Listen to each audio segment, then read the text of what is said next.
Picture the scene. You are standing inside the absolute epicenter of the women's basketball universe, Gainbridge Fieldhouse in Indianapolis. The atmosphere is beyond electric, it is deafening. You can barely hear the person standing next to you. The anticipation is so heavy, so intense, that you can feel it shaking through your chest. For 298 long days, Caitlin Clark waited for this moment. Not a preseason game. Not an exhibition. Not an international tournament. This was opening night of the WNBA regular season. The real stage. The real lights. The return of Indiana's superstar in front of a sold-out crowd ready to welcome their queen back to the hardwood. And on the very night Clark returned to face Paige Bueckers and the Dallas Wings, something happened that the WNBA had never seen before. 8 historic records were shattered in one single game. But when the final buzzer sounded in overtime, there was no celebration. No confetti. No victory speech. Because despite all the historic offensive fireworks, the Indiana Fever walked off their home floor with a heartbreaking loss. Welcome back to WNBA She Serves. If you are tired of watered-down highlight reels and surface-level analysis, you are in the right place. Today, we are breaking down one of the most chaotic, record-breaking, and frustrating opening night games in WNBA history. We are giving credit to the offensive brilliance of Caitlin Clark, Kelsey Mitchell, and Aaliyah Boston, but we are also exposing the catastrophic defensive collapse that allowed the Dallas Wings to steal this game. Let's start with the emotional weight behind Clark's return. The 2025 season was brutal for Caitlin Clark. A severe groin injury sidelined her for nearly an entire year. Instead of leading the offense on the court, she was forced to watch from the sidelines while Boston and Mitchell battled through the season without her. She endured months of rehab, endless recovery work, and constant media scrutiny. Before opening night, Clark admitted she was more excited than nervous. But reporters noticed something telling during warm-ups: her hands were shaking slightly.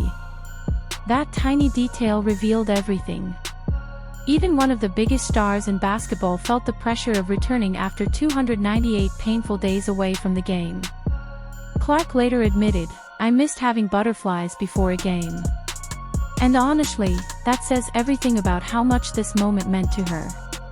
The first half looked exactly like what you would expect from a superstar returning after almost 300 days away.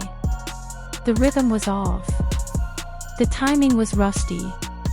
Dallas played aggressive man-to-man defense and forced Clark into difficult possessions. Turnovers piled up. Then the third quarter arrived. Clark caught the ball near the elbow, spun past her defender, and delivered a ridiculous behind-the-back pass directly into the hands of Maya Hines-Allen. The arena exploded. That pass was pure instinct, the kind of vision you simply cannot teach. That moment proved one thing immediately: her basketball genius never disappeared. Clark finished with 20 points, 7 assists, and 5 rebounds. Yes, the turnovers were there, but this looked like the return of a superstar still shaking off rust while reminding the world exactly who she is. And she was far from alone. While Clark was finding her rhythm, Kelsey Mitchell completely took over offensively.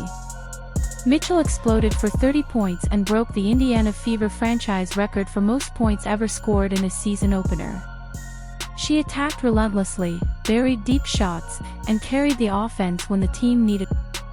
Down in the paint, Aaliyah Boston was just as dominant. Despite limited minutes because of foul trouble, Boston dropped 23 points with incredible efficiency. Dallas had absolutely no answer for her physicality and touch around the rim. When you combine Clark's 20 points, Mitchell's 30, and Boston's 23, the Fever entered historic territory. They became only the third trio in WNBA history to score 20 or more points each in a season opener, and the first trio ever to do it in Indiana Fever history. The bench also delivered.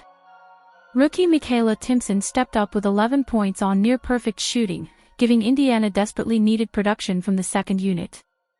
All of that offensive firepower led to another franchise record, 104 points in a season opener. And the records kept coming. Both teams scored over 100 points, making this the first season opener in WNBA history where both teams cracked triple digits. But the biggest milestones belonged to Caitlin Clark.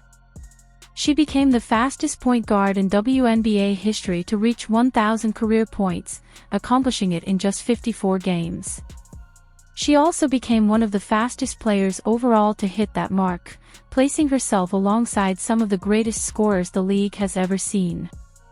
Then came the truly unbelievable stat: Clark reached 1,000 points, 250 rebounds, and 200 in only 54 games. She shattered the previous pace set by Diana Taurasi, who needed 62 games to reach the same milestone. And finally, Clark now owns the record for the most games with 20-plus points, 5-plus rebounds, and 5-plus assists in the shortest span of any player in WNBA history. 8 historic milestones. One night. So how did Indiana lose? The answer is simple: defense. The Fever scored 104 points and still lost 107-104 in overtime because their defensive execution completely collapsed. Dallas shot an absurd 59% from the field and 52% from three-point range. That does not happen by accident. Those numbers happen when a defense repeatedly gives up wide-open looks, blows rotations, and fails to communicate. The Wings attacked Indiana's defense all night with elite spacing, constant ball movement, and smart decision-making. Transition defense was terrible. Closeouts were late. Screen coverage broke down repeatedly.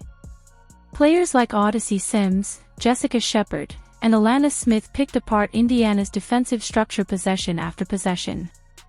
After the game, head coach Stephanie White admitted the team suffered from over-rotations, transition breakdowns, and communication failures. Those are not small issues. Those are structural problems. And that is the scary reality for Indiana moving forward. The offense looks unstoppable. With Clark, Mitchell, and Boston together, the Fever might have the highest offensive ceiling in the league. But no team can survive an entire season trying to win shootouts every night. Even Clark admitted it after the game: "Our offense is obviously not the issue." She is absolutely right. There was also another concerning moment during the game. Clark reportedly made multiple trips to the locker room for back adjustments. The coaching staff called it routine maintenance, but when your franchise superstar is already dealing with physical concerns in Game 1 after missing nearly an entire season, people are going to pay attention. This game was a wake-up call. The records are amazing. The offensive explosion was historic. But championships are not won with broken defensive rotations and constant communication errors. If Indiana cannot fix its defense quickly, they risk wasting one of the most dangerous offensive cores the WNBA has ever seen. 8 records were shattered. The offensive ceiling looked limitless. But the Dallas Wings walked out of Gainbridge Fieldhouse with the win, and the Indiana Fever walked away with serious questions that still need answers. This is WNBA She Serves. If you love deep basketball analysis, real conversations, and honest breakdowns that go beyond the box score, hit that subscribe button and join the community. Drop your thoughts in the comments below. Was this loss more on the players or the coaching staff? Can Stephanie White fix Indiana's defense? And after watching Caitlin Clark rewrite history again, do you believe the Fever are true championship contenders?